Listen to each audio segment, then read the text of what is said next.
telah menyampaikan isi berita acara dari BK DPRD Kabupaten Garut ke media terkait dugaan dan laporan amoral yang dilakukan oleh Wakil Pimpinan Kabupaten Garut, Saudara Nan. Akhirnya, Ketua DPRD Kabupaten Garut Hajah Uis Idawartiah akan dilaporkan ke Polda Jabar.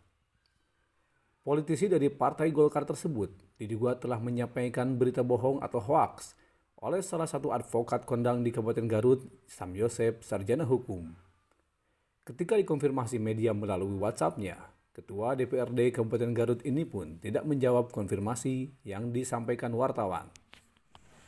Jadi awalnya saya baca di dua media online, di jurnal dengan pojok berita terkait pernyataan Ketua DPRD, dalam hal ini Ibu Hajah Uis Idawartiah, yang menyampaikan bahwa pada saat itu setelah dilaksanakan rapat pimpinan untuk membahas terkait masalah hasil dari pemeriksaan Badan Kehormatan, kemudian dalam media online tersebut beliau menyampaikan di antaranya bahwa pelapor sudah mencabut kuasanya.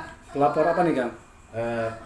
Pelapor dalam hal ini Saudara Diki Herdiansyah, pelapor terkait pengaduan dugaan pelanggaran etika moral Saudara Nan.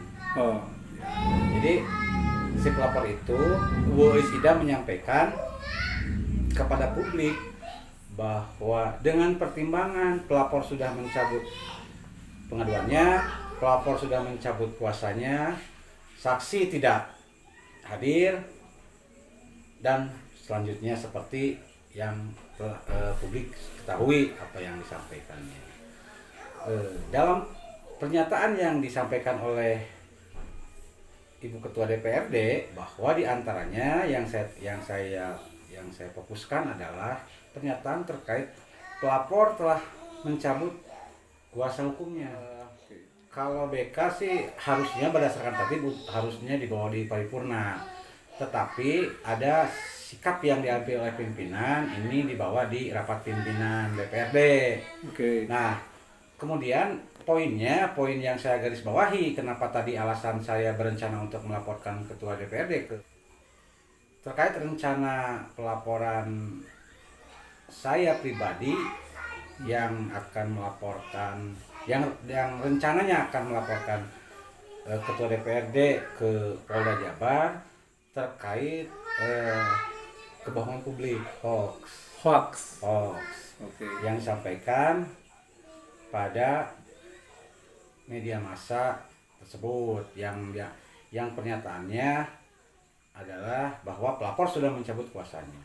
Yang pada nyatanya secara faktanya pelapor mencabut kuasa pada saya pada hari Sabtu tanggal 30 Mei, 2 hari yang lalu. Oh, berarti ketika Bu Uis menyampaikan ke media bahwa pelapor sudah mencabut Mencabut kuasa hukumnya, itu belum terjadi, Kang? Belum. Kalau secara fakta surat yang saya terima itu pertanggal 30 Mei 2020, artinya sebelum tanggal 30 Mei saya secara hukum, secara formal masih menjadi kuasa. Nah, tentu kemudian yang menjadi pertanyaan, dari mana informasi yang Ibu Ketua sampaikan bahwa pelapor sudah mencabut kuasanya? Karena secara faktanya pelapor itu datang menemui saya di kantor hukum kita pada hari Sabtu tanggal 30 Mei 2020. Nah, sementara yang disampaikan Ibu Ketua itu jauh-jauh hari. Jauh hari sebelum tanggal 30 Mei. Harapan saya ini mudah-mudahan sebagai pembelajaran, apalagi bagi pejabat publik ketika dia menyampaikan suatu informasi atau suatu keterangan yang akan dikonsumsi oleh publik. Saya harap ke depan agar lebih berhati-hati, verifikasi terlebih dahulu apakah informasi yang dia terima untuk disampaikan ke publik itu validitas tidak, apakah benar tidak, apakah Bu Uis sudah melihat pencabutan kuasa dari Diki kepada saya. Apakah juga pastikan terlebih dahulu harusnya sebelum menyampaikan informasi ini ke publik. Jadi seharusnya Bu Ais itu mengumpulkan dulu fakta-fakta yang real ya. Betul, Bukan tidak hanya menerima informasi kemudian menyampaikan ke publik. Akibatnya ini informasi yang tidak benar yang disampaikan oleh seorang pejabat publik. kira-kira nih Kang, kira-kira Bu Ais itu bisa menyampaikan tadi mencabut kuasa hukumnya. Itu kira-kira dari mana Kang? Ya, itulah yang nanti itu akan menjadi tugas dari penyelidik. Oke. Kepolisian untuk merunut dari mana nih Ibu Ais Ida menerima informasi seperti itu. Oke, berarti sebelumnya kan Akang juga pernah melaporkan Bu Ais ke BK ya? Betul. Kalau pelaporan ke BK itu dugaan pelanggaran sumpah janji jabatan dan kode etik. Dasarnya dari mana sumpah dan janji jabatan? Karena dalam menindaklanjuti perkara hasil pemeriksaan BK terkait kasus NAN tersebut, tindak lanjut yang diambil atau sikap yang diambil oleh pimpinan DPRD itu melanggar tertib, sehingga ketika berbicara melanggar tertib itu melanggar peraturan perundang-undangan. Nah, ketika melanggar peraturan perundang-undangan dalam artinya itu melanggar sumpah janji jabatan dan kode etik. Betul. Alasan utamanya karena dia diduga melanggar tertib. Pasal berapa sih? Mungkin masyarakat pengen tahu lagi lebih dijelaskan pasal yang dilanggar Bu Ketua ini. Ya, Ketua DPRD ini saya laporkan ke BK itu atas dugaan pelanggaran 3 pasal dalam tata tertib DPRD sebagaimana dimaksud dalam peraturan DPRD Kabupaten Garut nomor 1 tahun 2018 tentang tata tertib. Pasal mana saja? 1. Pasal 78 ayat 2. Pimpinan DPRD wajib meneruskan pengaduan masyarakat ke Badan Kehormatan. Nah, kenyataannya pengaduan 7 orang atau 7 elemen masyarakat dalam perkara pengaduan wakil ketua DPRD Saudara Nan itu diketahui oleh publik dan saya juga mengetahui karena sudah disampaikan oleh BK oleh BK pada saat saya diminta keterangan oleh BK bahwa Bu Ketua tidak meneruskan disposisi ini kepada kami, sehingga dengan tidak meneruskannya pengaduan masyarakat itu dan sifatnya wajib, artinya pimpinan DPRD diduga telah melanggar pasal 78 ayat 2. Kemudian yang kedua, pasal 79 ayat 3. Nah, pasal 79 ayat 3, apa pasal 79 ayat 3? Pasal 79 ayat 3 itu pimpinan DPRD dan BK berkewajiban merahasiakan hasil penyelidikan. Nah, apa yang dilakukan oleh Ibu Ais? Ibu Ais menyampaikan kepada publik kedalaman penyelidikan, materi penyelidikan. Apa yang disampaikannya? 1. Pelapor sudah mencabut laporannya. Kedua, tadi yang saya sampaikan pelapor sudah mencabut kuasanya. Ketiga, saksi kunci tidak hadir. Nah, itu kan kedalaman penyelidikan yang dilakukan oleh BK. Padahal berdasarkan pasal 79 ayat 3, hasil penyelidikan BK itu sifatnya rahasia. Nah, itu. Jadi begini, poin yang akan saya sampaikan dalam rencana pengaduan Ketua DPRD Kabupaten Garut ke Polda Jabar itu yaitu terkait masalah apa yang disampaikan di media massa bahwa pelapor sudah mencabut kuasanya. Nah, itu pernyataan yang disampaikan oleh ketua itu pernyataan yang tidak benar. Pernyataan tersebut terkesan bahwa apa yang saya lakukan selama ini hanya atas upaya saya pribadi. Padahal saya sebagai kuasa hukum dari Saudara Diki Hardiansyah itu secara resmi dicabut pada tanggal 30 Mei 2020. Nah, sehingga poin ini yang akan saya laporkan ke Polda Jabar terkait tentang dengan memberikan keterangan bohong terkait dengan mencemarkan nama baik saya melalui media. Oke. Itu poin yang akan saya. Kang, agar menjadi perbaikan ke depan nih Kang, ada pesan nggak nih untuk ketua maupun anggota DPRD Kabupaten Garut agar ke depan dalam menyampaikan sesuatu itu harus hati-hati atau berdasarkan fakta? Betul. Sebetulnya saya ingin menyampaikan pesan baik bagi diri saya sendiri maupun bagi seluruh masyarakat Kabupaten Garut, khususnya para pejabat publik dalam hal ini anggota DPRD Kabupaten Garut. Ketika akan menyampaikan sebuah informasi ke publik itu, sebaiknya informasi itu diverifikasi terlebih dahulu. Apakah informasi yang akan disampaikan oleh dia itu memang informasi yang valid, benar adanya, sumber informasinya jelas, tidak berdasarkan katanya atau tidak berdasarkan informasi yang tidak bisa dimintai pertanggungjawabannya. Sehingga kemudian saya harapkan ketika laporan saya diterima oleh penyidik oleh Polda Jabar, kemudian dia akan mencari siapa sih yang memberikan informasi bahwa pelapor sudah mencabut kuasanya pada saat itu kepada saya.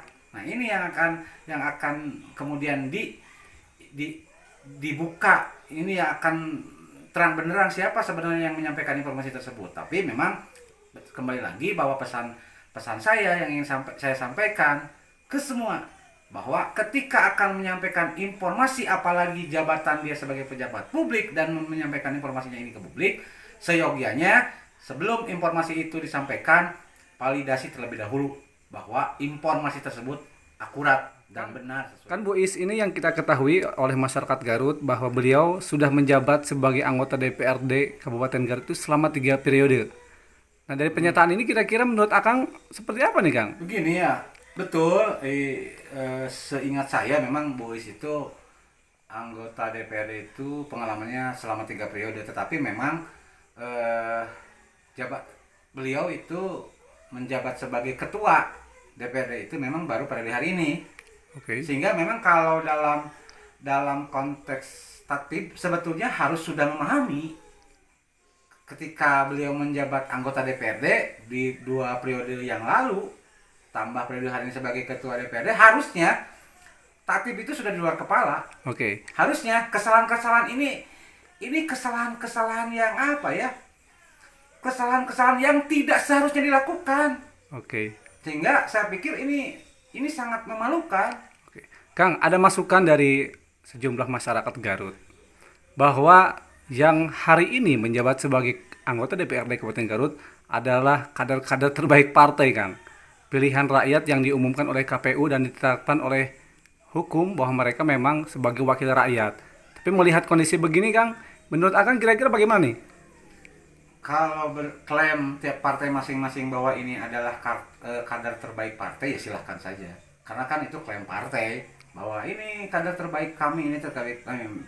Nah, kemudian juga parameter terbaik itu seperti apa? Mungkin parameter terbaik bagi partai politik itu kader yang memperoleh suara dan bisa menempatkan dirinya, menempatkan kadernya duduk sebagai anggota DPRD.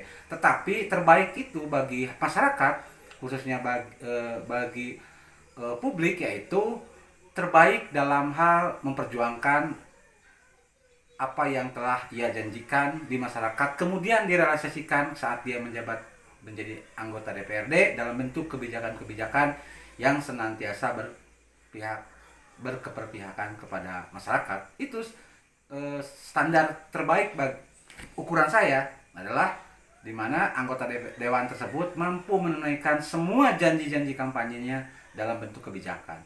Oke.